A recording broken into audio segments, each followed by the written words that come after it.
Bonjour professeur Perlémuter, bonjour Sophie Janvier, merci pour ce temps d'échange que vous avez bien voulu me consacrer.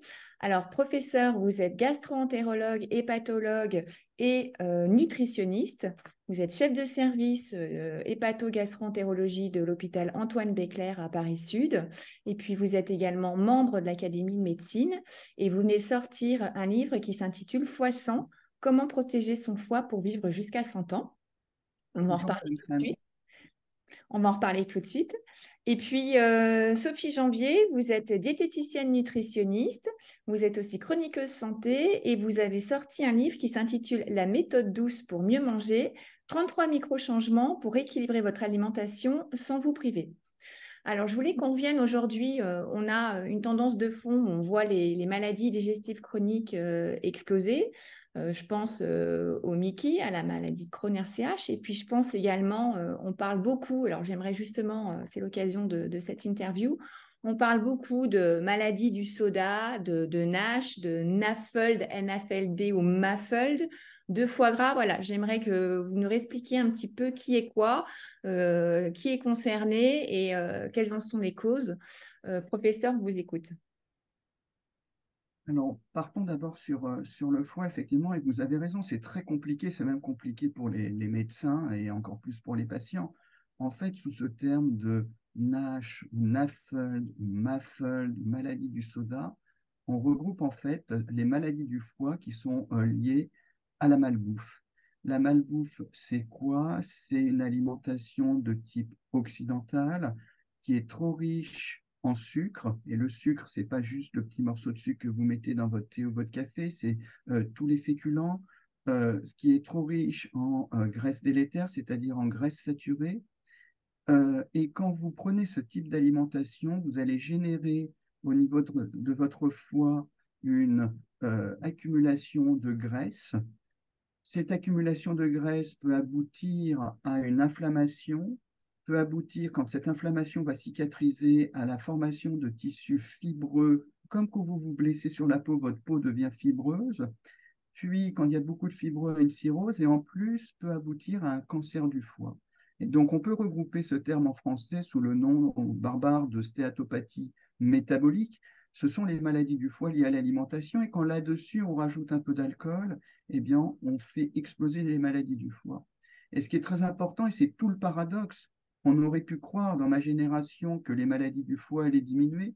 L'hépatite B, on est vacciné, il n'y en a plus, sauf dans les populations non vaccinées, toutes particulières. L'hépatite C, on les traite avec un traitement qui guérit les hépatites en 8 semaines sans effet indésirable. Donc, il n'y a plus d'hépatite B, plus d'hépatite C. Et tout le paradoxe, c'est que malgré la disparition des hépatites virales, eh bien, il y a une augmentation de l'incidence du cancer du foie lié à notre alimentation.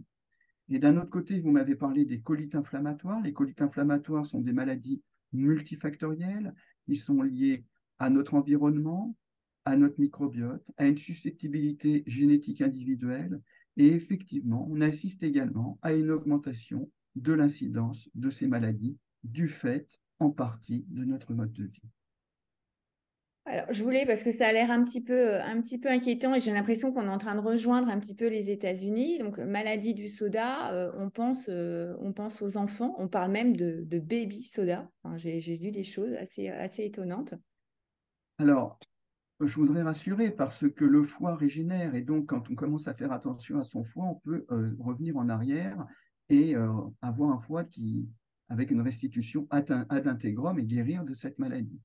Et dans les pays occidentaux, l'espérance de vie continue d'augmenter ou atteint une certaine stabilité, alors qu'aux États-Unis, elle peut commencer à diminuer à cause de la mauvaise alimentation. Et tout le problème à titre individuel et à titre de santé publique, c'est vers où on va aller dans les années qui viennent. Est-ce qu'on va avoir une espérance de vie qui va continuer d'augmenter ou au contraire qui va se mettre à diminuer?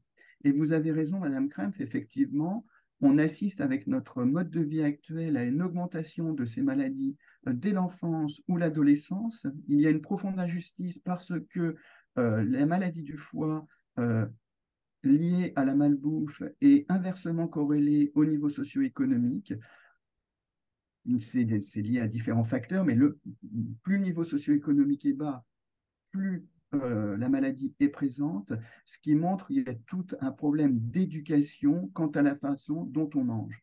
Néanmoins, même chez les personnes qui sont plus favorisées, on a, du fait du mode de vie, une augmentation de l'incidence euh, des maladies du foie liées à l'alimentation. Vous parlez, et Sophie, n'hésitez pas à intervenir, vous parlez justement de niveau social et d'éducation. Moi, pour avoir des ados et avoir toujours prôné les fibres, l'équilibre alimentaire, là, ils vont avoir 15 ans, c'est juste ingérable. C'est cette grande mode des tacos, des kebabs, des tacos, enfin, en plus, qui n'ont rien à voir avec les recettes traditionnelles mexicaines ou etc. Quand on essaye de faire la même chose à la maison, finalement, ils préfèrent le produit industriel ou dans le fast-food. Et ça veut dire, on en avait déjà parlé, et j'aimerais qu'on repose le sujet sur la table, cette fameuse addiction au sucre, et qui est un vrai fléau, et qui est, enfin, aujourd'hui, il y a l'addiction aux écrans et l'addiction au sucre, et c'est très compliqué quand on est parent, à un moment donné, de recadrer les choses, de les sensibiliser. Au niveau du Nutri-Score, on sait qu'il y a des choses qui sont à optimiser. Enfin, est-ce qu'il n'y a pas des... comment fait-on? Enfin, moi, je trouve qu'on est un petit peu au pied du mur et on sait pas comment s'y prendre avec nos ados. Alors, il n'y a pas de solution miracle, vous avez raison. Ce qui est aussi important, c'est que comme la maladie débute de plus en plus tôt, le foie va être de plus en plus longtemps exposé à la malbouffe. Ce qui fait que peut-être le cancer du foie va apparaître de plus en plus tôt. Mais je pense que interdire, après c'est facile de le dire, c'est plus difficile de le faire, mais interdire ou faire peur à des adolescents, juste ça ne marche pas. On le sait pour le tabac, par exemple, quand vous dites faut pas fumer, tu vas faire le cancer du poumon. Juste, on sait que ça ne fonctionne pas. Et plus on essaye d'interdire à un adolescent, plus il va s'opposer quelque part. C'est contre-intuitif, mais contre-productif. Alors évidemment, personne n'a la solution miracle, sinon il n'y aurait pas tout ce problème. Le problème est multifactoriel. Vous avez d'une part la société qui pousse à avoir ce type d'alimentation, vous avez la disponibilité des aliments, vous avez le goût. Alors, vous l'avez dit, l'addiction au sucre, je ne sais pas si c'est une addiction ou une compulsion au sucre. Voilà, comment intuitivement, mais je ne sais pas si j'ai raison, je l'aurais fait, je pense qu'interdire n'est pas la bonne solution. Est-ce que c'est une négociation sur la quantité? Est-ce que c'est à mettre en parallèle avec les valeurs, et fort heureusement, de la population plus jeune quant à l'écologie, quant à la planète, sachant que plus on mange mal, plus c'est mauvais pour eux, mais également plus c'est mauvais pour notre planète, et on aboutit à une augmentation quand on mange ces produits, une augmentation de la production de gaz à effet de serre, un réchauffement climatique. Et donc, quand on abîme la planète, on s'abîme aussi et inversement. Je ne sais pas si c'est pour aller par là ou pas, parce que c'est très compliqué, mais je pense que interdire n'est jamais la solution, que ce soit pour un enfant ou pour un adulte, de toute façon. Je rejoins complètement le professeur Perlemutter, je suis tout à fait sur la même ligne. Et j'aimerais vous rassurer, Alexandra, si vous avez donné des bases à vos enfants quand ils étaient petits, s'ils ont été confrontés à une grande variété de nourriture, parce que c'est ça souvent le problème, c'est que le spectre de ce qui est proposé petit est souvent limité, et donc les enfants ont après de moins en moins capacité à faire des découvertes et se braquent un peu. Mais si dans l'enfance, ça a été fait, il y a toujours cette phase un peu compliquée de l'adolescence où en effet, les ados vont aller au plus rapide, au plus à la mode, et ils vont un petit peu se rebeller par rapport au contexte nutritionnel de l'enfance, mais c'est pas très grave, c'est une période, et d'expérience, après, ils se remettent sur les rails. Et effectivement, pendant cette période, il est plutôt important de ne pas les stigmatiser par rapport à ça et de continuer à proposer de la variété. Voilà, de continuer à proposer des légumes, des fruits, toutes sortes de poissons, de viande blanche, etc. Et au final, ça se passe pas trop mal comme ça. Il faut vraiment éviter de stigmatiser parce que sinon, on peut aller vers des troubles du comportement alimentaire, on peut avoir des ados qui se braquent, qui s'enferment, qui se cachent pour aller manger. Donc, ce n'est pas non plus la solution. Très bien. Alors justement, je voulais qu'on rebondisse. Là, on a commencé à aborder un petit peu le sujet. Alors, cela dit, quand même, je voudrais refaire une petite aparté. On parle beaucoup d'émulsifiants et d'additifs. Et pour clore le sujet, moi, c'est vrai parce que là, du coup, on a travaillé avec des chefs cuisinières Bocuse à Lyon, avec des jeunes, des adolescents. Et c'est vrai qu'au final, ils nous disaient tout de même que, à un moment donné, trop salé, trop gras, et puis, malgré tout le mal qu'on s'était donné à initier cet atelier-là, ils trouvaient que c'était meilleur le kebab ou le tacos. Donc, je me dis qu'à un moment donné, ces émulsifiants, ces exhausteurs de goût, enfin voilà, il se passe quelque chose et je me dis, ça crée une addiction. Et je me dis à un moment donné, parce que moi, on est passé tous par cette phase-là, j'allais dire, sauf que je pense qu'on n'avait pas la moitié de ce qu'ils avaient aujourd'hui et qu'on est revenu après sur des choses plus équilibrées. Mais je me dis à un moment donné, dans la société dans laquelle on est, avec tous ces exhausteurs de goût, émulsifiants, additifs, voilà, je suis toujours un peu perplexe en me disant, est-ce qu'à un moment donné, finalement, c'est comme la cigarette, hein, à un moment donné, ça crée une addiction et les enfants, en plus, à ces âges-là, sont ultra sensibles, enfin, dans des périodes compliquées. Et je me dis que c'est quand même ni plus ni moins, enfin voilà, l'industrie agroalimentaire joue un rôle quand même important sur ce volet-là et que ça mériterait qu'on s'y arrête un peu plus longuement. Mais ça, c'est une autre histoire. Moi, je voudrais qu'on... Permettez-moi, Madame Crève, c'est d'autres mécanismes encore quand vous parlez d'émulsifiants, d'additifs. Euh, alors, on sait maintenant que les émulsifiants peuvent avoir un rôle néfaste sur le microbiote intestinal, participer à l'augmentation de l'incidence des colites inflammatoires, mais encore une fois, donner cette menace à des adolescents, l'adolescent, fort heureusement, a un sentiment d'immortalité, et donc ça ne fonctionnera pas. C'est plus Ouais. compliqué que ça. Ouais, j'en discutais avec le docteur Zetoun qui a sorti un livre récemment et justement qui disait que alors, on peut rien faire avec nos enfants, enfin il faut pas en tout cas les braquer.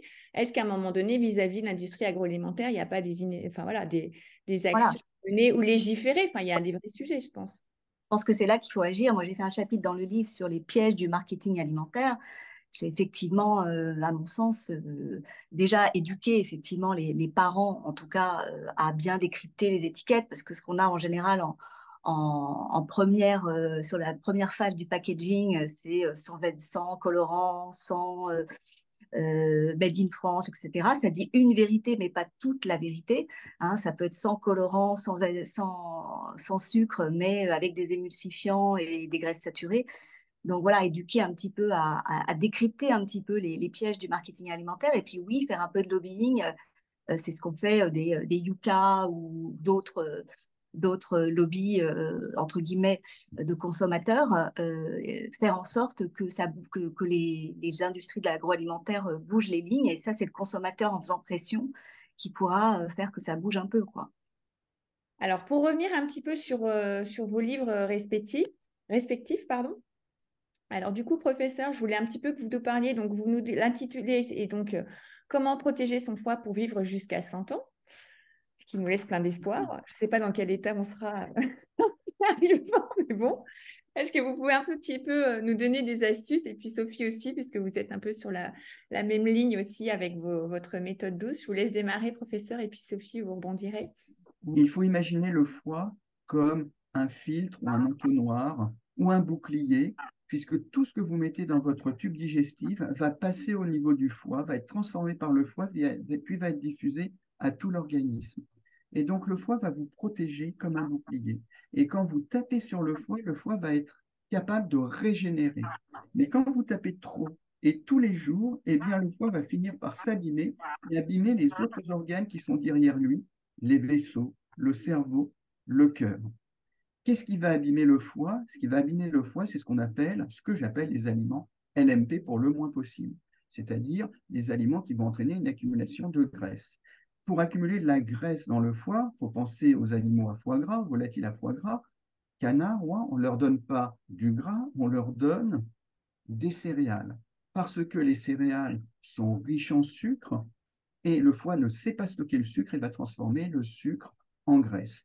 C'est-à-dire ce qui va être délétère pour le foie, ça va être trop de féculents, pain, pâtes, riz, pommes de terre, trop de soda, le soda est très sucré, environ 20 morceaux de sucre par litre, trop de jus de fruits, parce que le jus de fruits est aussi très sucré, environ également 20 morceaux de sucre par litre, et également une alimentation qui va être trop riche en aliments transformés.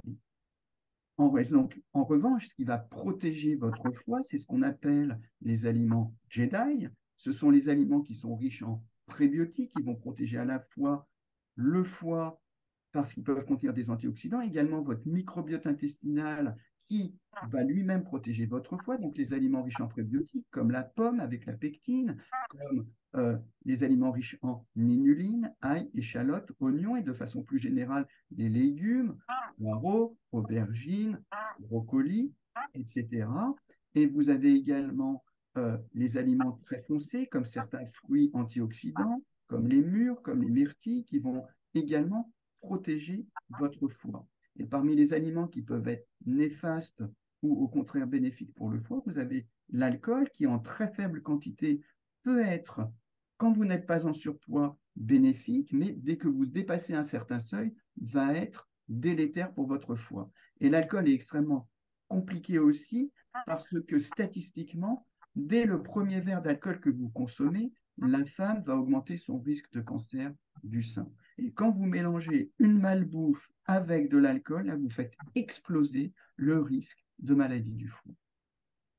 Très bien. Alors, j'allais dire, c'est tous ces conseils précieux, comment concrètement, parce que j'allais dire, c'est facile à dire, mais comment, et du coup, Sophie, je me tourne vers vous, comment justement, vous parliez de micro-changements, comment on peut petit à petit aller vers une alimentation avec les aliments dont le professeur Perlmutter vient de nous citer les différents noms. Alors, pour avoir lu évidemment le livre du professeur Perlmutter, on est sur la même longueur d'onde puisque professeur Perlmutter comme moi prône la méthode des petits pas. Effectivement, quand on a l'habitude d'avoir une alimentation plutôt de type occidental, version malbouffe, on ne va pas passer de tout à rien comme ça. Donc, l'idée, c'est de mettre en place des petits changements. Et par exemple, ce qu'a dit le professeur Perlmutter, c'est qu'il faut notamment végétaliser l'assiette pour toutes les substances intéressantes qu'il y a, les fibres qui vont nourrir favorablement, permettre la croissance du microbiote et donc la production de substances anti-inflammatoires, les antioxydants qu'on va trouver en effet aussi dans le végétal. Donc, pour végétaliser son assiette, moi, l'un des petits changements que je propose dans mon livre, c'est de mettre 3 couleurs dans son assiette. Plus on va avoir de couleurs dans son assiette, plus a priori on va avoir de végétal et d'aliments en effet qui vont être riches en ces substances que je viens d'évoquer. Donc ça, c'est un premier changement qu'on peut essayer de faire. Pour ce qui est de diminuer la quantité de sucre, puisque effectivement, ce sucre en excès va se transformer en gras qui va se stocker dans le foie. Je propose l'un de mes petits changements, je dis solder le sucre à moins 20%, c'est-à-dire déjà commencer à diminuer progressivement sa consommation. Comment on peut faire ça? Eh bien, par exemple, moi, ce que je fais, alors là, c'est anecdotique, mais ce que je fais avec certains patients qui mettent 3-4 sucres dans leur café, ça existe encore, c'est de diminuer progressivement cette quantité de sucre. Et finalement, ils finissent par boire leur café sans sucre et me dire, ah, c'est tellement meilleur sans sucre. De la même manière, de pâtisser avec un peu moins de sucre, de regarder un peu les étiquettes, là aussi, des produits qu'on achète pour se rendre compte, comme l'a dit le professeur Perlmutter, que même un jus de fruits, ça peut être 3-4 morceaux de sucre dans un grand verre. Donc voilà, essayer d'être un peu plus attentif, de faire aussi un peu son diagnostic sur sa consommation de sucre. Moi, j'aime bien faire un petit journal alimentaire. Ça permet de prendre un peu de champ et de comprendre un petit peu ce qui se passe. Et puis, en gros, l'alimentation qu'on préconise, le professeur Perlmutter comme moi, c'est une alimentation de type méditerranéenne, une alimentation anti-inflammatoire. Donc, on peut aussi penser à optimiser ces graisses, donc diminuer les graisses de mauvaise qualité, type saturé, et augmenter au contraire celles riches notamment en oméga 3 qui vont avoir un côté anti-inflammatoire. Donc là aussi, j'ai un chapitre sur les bonnes huiles, sur les graines oléagineuses qui vont être intéressantes. Donc par exemple, l'huile de colza, par exemple l'huile de noix, mais aussi manger des noix. Voilà, ça va aussi être des petites choses intéressantes pour petit à petit se créer une hygiène de vie qui va dans le bon sens et un peu comme le moins possible avec le professeur Perlmutter. Moi, en consultation, souvent, je dis pour tout ce qui est petits écarts, essayez de prendre la plus petite quantité possible pour vous faire plaisir. Donc, on revient à peu près à la même chose. Voilà, la plus petite quantité possible pour vous faire plaisir, puisque l'idée n'est pas non plus, encore une fois, de tout arrêter, mais d'être dans une sorte de modération heureuse, comme on prône une sobriété heureuse en matière d'environnement. Très bien. Est-ce que vous voulez je voulais qu'on fasse un petit... On avait parlé justement de microbiote ou de souche, la Karoussia. On fait un petit passage là-dessus, Gabriel, ou pas? Oui, si vous voulez. Vous Je vous voulez que laisse ce soit sur la Akkermansia ou sur le microbiote? Tous Comme les vous deux. voulez, professeur. Mais sur le microbiote en général, et puis si vous avez un Ouais, petit mot à dire voilà. Si on vous a, vous allez nous faire le Ok. microbiote général et un petit zoom.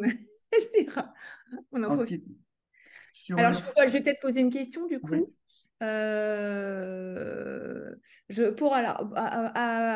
Pour clôturer cette interview, je voudrais qu'on revienne un petit peu, professeur, sur le microbiote et les dernières avancées aujourd'hui au niveau scientifique. On vous écoute. Alors, le microbiote, effectivement, est en interaction directe avec le foie. Et je suis très à l'aise pour le dire, puisque mon équipe de recherche à Paris-Saclay travaille sur les interactions entre le microbiote intestinal, c'est-à-dire toutes les bactéries, les champignons, les virus qui sont dans le tube digestif et qui interagissent avec le foie. Et nous avons par exemple, montré que, en fonction de votre microbiote, votre foie allait être plus ou moins sensible à l'alcool. Et nous travaillons sur le développement de probiotiques qui vont protéger le foie. Et donc, comment le microbiote va protéger le foie et l'organisme? Les mécanismes sont multiples. Le lieu commun, c'est une augmentation de la perméabilité de votre intestin. Votre intestin est donc trop perméable. Beaucoup de mes patients pensent à un intestin poreux et se font une image de gruyère. Fort heureusement, ce n'est pas comme ça. Mais quand il y a une augmentation de la perméabilité intestinale, vous avez des toxines des bactériennes qu'on appelle par exemple LPS. C'est un gros mot, mais qui va arriver au niveau du foie et qui va entraîner un processus inflammatoire. Mais vous pouvez avoir aussi des mécanismes indépendants de cette augmentation de la perméabilité intestinale avec des modifications du profil de la bile liées au microbiote intestinal, avec des modifications des produits qui sont fabriqués par les bactéries digestives qu'on appelle les acides gras chaîne courte, par des modifications de l'immunité digestive et hépatique, par une modification des axes neurologiques entre le tube digestif et le reste de l'organisme. Donc les mécanismes sont vraiment extrêmement nombreux et associés les uns aux autres. Donc quand vous avez un microbiote qui est heureux, diversifié, eh bien, vous avez toutes les chances d'avoir un foie qui va vous protéger et vous allez pouvoir vivre jusqu'à 100 ans. Pour que votre microbiote soit heureux et diversifié, il faut que les bactéries puissent s'amuser les unes avec les autres, ça veut dire qu'elles soient extrêmement nombreuses et diversifiées. Pour rendre ces bactéries heureuses et diversifiées, il faut leur donner de la bonne alimentation. Et ce qu'aiment manger vos bactéries, c'est justement ce que vous-même, vous ne savez pas digérer. Ce sont ce qu'on appelle des prébiotiques, c'est-à-dire les fibres que vous trouvez dans les fruits et dans les légumes. Ce que vos bactéries n'aiment pas, ce sont les additifs. C'est une alimentation trop riche en sucre, et d'autant plus que quand vous prenez du sucre, vous fabriquez de l'insuline plus et ça vous fait vieillir plus vite. Alors, il y a des bactéries qui sont très à la mode, notamment Akkermansia mucinifila, vous m'aviez posé la question. Donc, c'est une bactérie intéressante qui s'est développée en fait avec les modifications de notre mode de vie qui n'étaient pas présentes il y a des centaines d'années ou beaucoup moins importantes. C'est une bactérie qui euh, peut avoir des propriétés anti-inflammatoires. Et nous, par exemple, nous l'avons testé dans la maladie alcoolique du foie, dans nos expériences sur des souris. Tout ça, ça passe devant un comité d'éthique. Et quand vous donnez à des souris de l'Akkermansia mucinifila, vous protégez le foie de la toxicité de l'alcool. L'équipe qui a développé le probiotique, donc là on est en relation d'intérêt puisque ce sont des publications de l'équipe qui a développé le probiotique, montrent qu'elle protège du diabète. D'autres équipes ont montré que la réponse à l'immunité, au nouveau traitement anticancéreux, c'est-à-dire à l'immunothérapie anticancéreuse, dépend de la présence d'Akkermansia mucinifila. Et c'est là où ça devient très, très compliqué. Vous n'en avez pas, vous répondez mal à l'immunothérapie, vous en avez, vous répondez bien à l'immunothérapie, et quand vous apportez de la Akkermansia mucinifila à une personne qui n'en a pas, vous la faites répondre à l'immunothérapie. Et là où ça devient très compliqué et où ça montre que la biologie est un subtil équilibre, quand vous en avez trop, eh bien, vous répondez à nouveau moins bien à l'immunothérapie. Voilà, donc c'est vraiment une courbe en U ou en J où il faut en avoir ni trop, ni trop peu. Et c'est très compliqué en 2023 de savoir combien il faut en avoir. Akkermansia mucinifila, je pense en biologie que tout le monde a un côté clair ou obscur, est associé à la survenue. C'est une association, ce n'est pas causal, est associée à certaines maladies neurologiques comme la maladie de Parkinson, comme la sclérose en plaques. Euh, Ce n'est pas causalité. Certains pensent que cette association est liée à des rétrocontrôles et qu'en fait, elle est présente pour vous protéger malgré la maladie. Voilà, donc c'est quelque chose de nouveau. C'est intéressant parce que ce sont des nouveaux probiotiques qui arrivent. Et moi qui travaille sur le microbiote intestinal, eh ben, j'espère que c'est le premier pas pour de nouveaux traitements qui permettront de cibler le microbiote intestinal. Et je suis d'autant plus intéressé que dans mon équipe, on essaye de développer des bactéries qui vont protéger le foie. Professeur Perlmutter, j'ai une question pour vous. Est-ce que vous pensez que prochainement, on sera capable de faire une cartographie de chacun, du microbiote de chacun, comme on fait une prise de sang en routine, et qu'on pourra en tirer des recommandations personnalisées? Alors, votre question est double, Sophie. Est-ce qu'on sera capable de faire une cartographie? On est déjà capable de la faire. Il y a des sociétés qui se sont mises là-dedans et qui vous proposent de faire votre cartographie, qui vont vous alléger de 250 ou 300 euros. Euh, voilà, donc ça, on sait le faire. Le problème n'est pas de faire des examens, le problème est de soigner des personnes. Aujourd'hui, en 2023, ce n'est pas en faisant une cartographie de votre microbiote intestinal que vous soignerez mieux quelqu'un. Les traitements ne sont pas encore personnalisés. Moi, quand je fais des cartographies, je les fais uniquement à mes souris. Je ne l'ai jamais fait à mes patients. Je ne pense pas que je soigne moins bien mes patients pour ça, parce qu'il n'y a pas en 2023, malheureusement, encore d'implication thérapeutique à faire cette cartographie. J'espère que dans les années à venir, ça sera différent. On pourra l'utiliser. Aujourd'hui, les sociétés savantes et moi-même, je ne recommande pas la réalisation de cette cartographie. Et sincèrement, j'espère pouvoir un jour donner un autre message. Parfait. Eh ben, merci à l'un et à l'autre pour vos informations précieuses et on se retrouve pour un prochain regard croisé. Merci professeur, merci Sophie. Au revoir.